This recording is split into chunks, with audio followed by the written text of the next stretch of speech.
ಎಲ್ರಿಗೂ ನಮಸ್ಕಾರ. ಇಂದಿನ ಸಂಚಿಕೆಗಳಲ್ಲಿ ಹಲವಾರು ಕಾಯಿಲೆಗಳ ಬಗ್ಗೆ, ಹಲವಾರು ಸಸ್ಯಗಳ ಬಗ್ಗೆ ತಮಗೆ ಪರಿಚಯ ಮಾಡ್ತಿದ್ವಿ. ಕೆಲವೊಂದು ಕಾಯಿಲೆಗಳ ಬಗ್ಗೆನೂ ಕೂಡ ತಮಗೆ ಪರಿಚಯ ಮಾಡ್ತಿದ್ವಿ.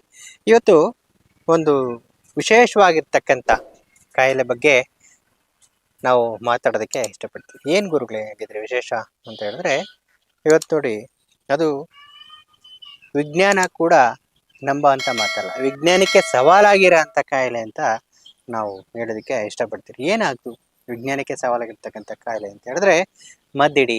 ಅದನ್ನ ಕೆಲವರು ಸುಳ್ಳು ಅಂತಾರೆ, ಕೆಲವರು ನಿಜ ಅಂತಾರೆ.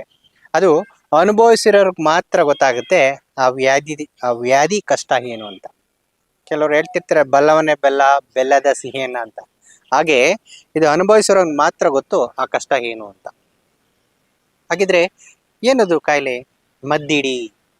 ಏನು ಕಾಯಿಲೆ ಅಂತ ಹೇಳಿದ್ರೆ ಮದ್ದಿಡಿ ಕಾಯಿಲೆ. ಗುರುಗಳೇ, ನಾನು ಎಲ್ಲ ರಿಪೋರ್ಟ್ ಮಾಡಿಸಿದ್ದೀನಿ, ನನಗೆ ಊಟ ಸೇರ್ತಿಲ್ಲ ಅಂತ ಹೇಳ್ತಾರೆ. ನನಗೆಲ್ಲರೂ ಒಂದು ಹಲವಾರು ವೈದ್ಯರುಗಳನ್ನ ಭೇಟಿ ಮಾಡಿದೆ, ನನಗೆ ಕಾಯಿಲೆ ಮೇಲಾಗ್ತಿಲ್ಲ. ಏನಾಗ್ತದೆ? ಸುಸ್ತಂತಕ್ಕಂಥದ್ದಿದೆ. ಆಮೇಲೆ ತಿಂತಕ್ಕಂಥ ಊಟ ಮೈ ಹಿಡಿತಿಲ್ಲ.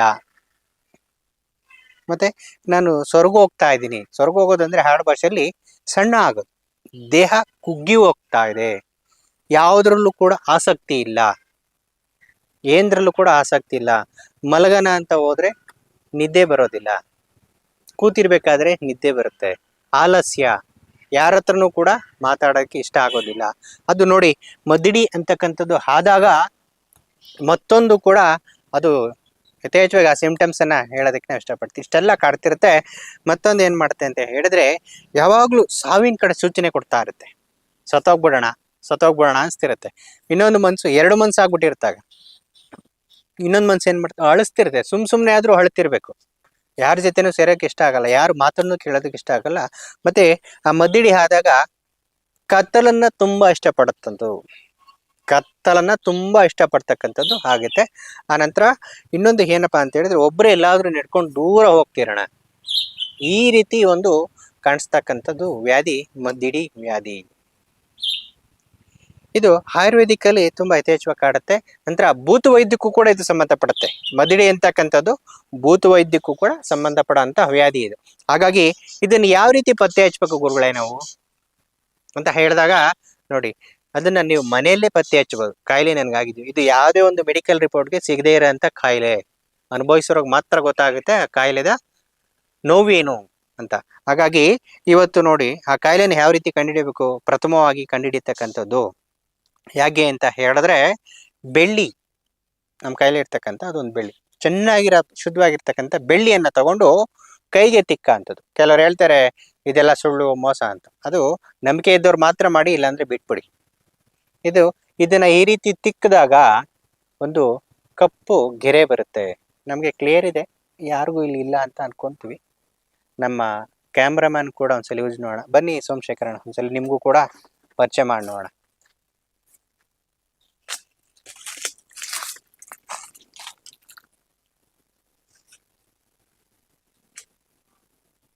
ನೋಡಿ, ಇವ್ರಿಗೂ ಕ್ಲಿಯರ್ ಇದೆ, ಇವ್ರಿಗೂ ಕೂಡ ಮದ್ದಿಡಿ ಸಿಂಪ್ಟಮ್ಸ್ ಇಲ್ಲ.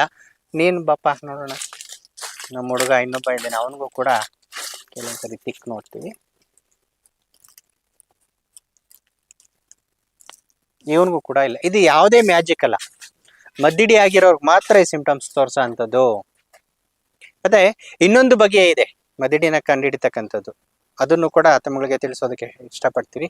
ನೋಡಿ, ಬೆಳಿಗ್ಗೆ ಎದ್ದು ಕೂಡಲೇ ನಾವು ಕಾಲ್ಮಡಿ ಅಂತ ಹೇಳ್ತೀವಿ ನಮ್ಮ ಹಾಡು ಭಾಷೆಗಳಲ್ಲಿ. ಕಾಲ್ಮಡಿ ಅಂದ್ರೆ ರಿಸೆಸ್, ಯೂರಿನ್, ನಮ್ಮ ಔಷಧಿ ಯೂರಿನ್ ಅಂತ ಏನ್ ಹೇಳ್ತೀರೋ ಅದನ್ನ ಒಂದು ಗ್ಲಾಸಲ್ಲಿ ಹಿಡ್ಕೊಳ ಅಂಥದ್ದು. ಗಾಜಿನ ಗ್ಲಾಸಲ್ಲಿ ಹಿಡ್ಕೊಂಡು ಅದರೊಳಗಡೆ ಹುರುಳಿ ಕಾಳುಗಳನ್ನ ಹಾಕ್ಬೇಕು. ಹುರುಳಿ ಕಾಳುಗಳನ್ನ ಹಾಕಿದಾಗ ಸಂಪೂರ್ಣ ಅದು ಒಂದು ಅರ್ಧ ಗಂಟೆ 2 ಗಂಟೆ ಕಾಲ ಬಿಟ್ಟು ನೋಡೋದು ತುಂಬಾ ಕಪ್ಪಾಗುತ್ತೆ. ಆವಾಗ್ಲೂ ಕೂಡ ಮದ್ದಿಡಿ ಇದೆ ಹೊಟ್ಟೆ ಒಳಗಡೆ ಅಂತ ಒಂದು ದೃಢಪಡಿಸ್ಕೊಳ ಅಂಥದ್ದು. ಮತ್ತೆ ಇನ್ನು ಅದನ್ನೂ ಆಗಿಲ್ಲ ಗುರುಗಳೇ, ಮತ್ತೆ ಹೇಗೆ? ಇದು ಕೊನೆ ಪ್ರಯೋಗ. ಇದು ಮದ್ದಿಡಿ ಅಂತಕ್ಕಂಥದ್ದು, ಅದನ್ನ ಕಂಡುಹಿಡಿಯುವಂಥದ್ದು ಇನ್ನೂ ಹಲವಾರು ಪ್ರಯೋಗ ಇದೆ. ಇನ್ನೊಂದು ಪ್ರಯೋಗನೂ ಕೂಡ ಹೇಳ್ತೀರಿ, ಇದು ಕೊನೆ ಪ್ರಯೋಗ ಮಾಡೋ ಅಂಥದ್ದು. ಇದನ್ನು ಮತ್ತೆ ನುಗ್ಗೆ ಸೊಪ್ಪು ಅಂತ ನಾವೇ ಹೇಳ್ತೀವಿ. ಆ ನುಗ್ಗೆ ಸೊಪ್ಪು ರಸನ ಚೆನ್ನಾಗಿ ಹಿಂಡ್ಬಿಟ್ಟು ಅಂಗೈ ಮೇಲೆ ಹಾಕೊಬೇಕು. ಯಾವ ಕೈ ಮೇಲೆ ಅಂತ ಕೆಲವರಿಗೆಲ್ಲ ಕನ್ಫ್ಯೂಸ್ ಆಗಿರುತ್ತೆ. ಯಾವ ಕೈ ಮೇಲೆ ಆದ್ರೂ ಹಾಕೊಬಹುದು, ಬಲಗೈ ಅಥವಾ ಎಡಗೈ, ಇರೋದೇ 2 ಕೈ.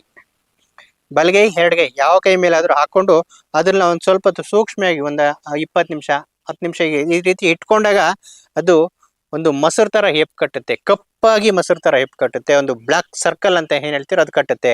ಆಗ ಖಚಿತವಾಗಿ ಮದಿಡಿ ಆಗಿದೆ. ಇದ್ರಲ್ಲೂ ಗೊತ್ತಾಗ್ಲಿಲ್ಲ, ವೈದ್ಯರನ್ನ ಸಲಹೆ ಪಡ್ಕೊಳ್ಳೋಂಥದ್ದು ಬಹಳ ಇಂಪಾರ್ಟೆಂಟ್. ಈ ಸಿಂಪ್ಟಮ್ಸ್ ಇದ್ದಾಗ ಬಹಳ ಇಂಪಾರ್ಟೆಂಟ್ ವೈದ್ಯರನ್ನ ಸಲಹೆ ಪಡ್ಕೊಳ್ತಕ್ಕಂಥದ್ದು. ಅವರು ಕೆಲವೊಂದು ನಾಡಿಗಳ ಮುಖಾಂತರನೋ ಅಥವಾ ಮುಖ ನೋಡಿ ಕಂಡುಹಿಡಿತಕ್ಕಂಥದ್ದು, ಅವರವ್ರ ವಿದ್ಯೆಗಳಲ್ಲಿ ಏನೇನು ಪಟ್ಟಿಂಗ್ ಇರ್ತಾರೋ ಅದನ್ನ ಕಂಡುಹಿಡಿತಕ್ಕಂಥದ್ದು, ಇದು ಮದ್ದಿಡಿ ಆಗಿರ್ತಕ್ಕಂಥದ್ದು. ಹಾಗಿದ್ರೆ ನೀವು ಹೇಳಿದ್ರೆ ಗುರುಗಳೇ, ಮದ್ದಿಡಿಗೂ ಭೂತವೈದ್ಯಕ್ಕೆ ಏನಾದರೂ ಸಂಬಂಧ ಇದೆಯಾ ಅಂತ. ಖಂಡಿತವಾಗಿ ಮದ್ದಿಡಿಗೂ ಸಂಬಂಧ, ಭೂತವೈದ್ಯಕ್ಕೆ ಮದ್ದಿಡಿಗೆ ಸಂಬಂಧ ಇದೆ. ಆಯುರ್ವೇದಿಕಲ್ಲೂ ಸಂಬಂಧ ಇದೆ, ಭೂತವೈದ್ಯಕ್ಕೂ ಸಂಬಂಧ ಇದೆ. ನೋಡಿ, ಒಬ್ಬ ಮನುಷ್ಯನನ್ನ ಅವನ ಮೊದಲನೇದಾಗಿ ಕುಗ್ಗಿಸ್ಬೇಕಾದ್ರೆ ಅವನ ಆರೋಗ್ಯನ ಕುಗ್ಗಿಸ್ಬೇಕು. ಮನುಷ್ಯನನ್ನ ನಾವು ಬಗ್ಗಿಸ್ಬೇಕಾದ್ರೆ ಅವನ ಆರೋಗ್ಯವನ್ನ ಬಗ್ಗಿಸ್ಬೇಕು. ಹಾಗಾಗಿ ಮಾಂತ್ರಿಕರು ಕೂಡ ಈ ಮದ್ದಿಡಿ ಅಂತಕ್ಕಂಥ ಪ್ರಯೋಗನ ಮಾಡೇ ಮಾಡ್ತಾರೆ. ಇದು ಮದಿಡಿ ಅಂತಕ್ಕಂಥದ್ದು ಹಾಕ್ಬಿಟ್ರೆ ಅವನು ಮಾಂತ್ರಿಕನು ಏನು ಮಂತ್ರಗಳನ್ನ ಪಠನೆ ಮಾಡ್ತಾನೋ ಅಥವಾ ಕಿಡಕಗಳನ್ನ ಮಾಡ್ತಾನೋ ಅದು ಬೇಗ ಮೈಯತ್ತ ಅಂತದ್ದು ಹಾಗಂತ ಸಾಧ್ಯತೆ ಇದೆ. ಹಾಗಾಗಿ ಮದ್ದಿಡಿ ಆಗಿದ ಕೂಡಲೇ ಮೆಡಿಕಲ್ ರಿಪೋರ್ಟ್ ಎಲ್ಲ ನಾರ್ಮಲ್ ಬಂದಿದೆ ಅಂತ ಕೂಡಲೇ ನೀವು ಪರೀಕ್ಷೆ ಮಾಡ್ಬೇಕಾಗಿರೋದೆ ಮದ್ದಿಡಿ.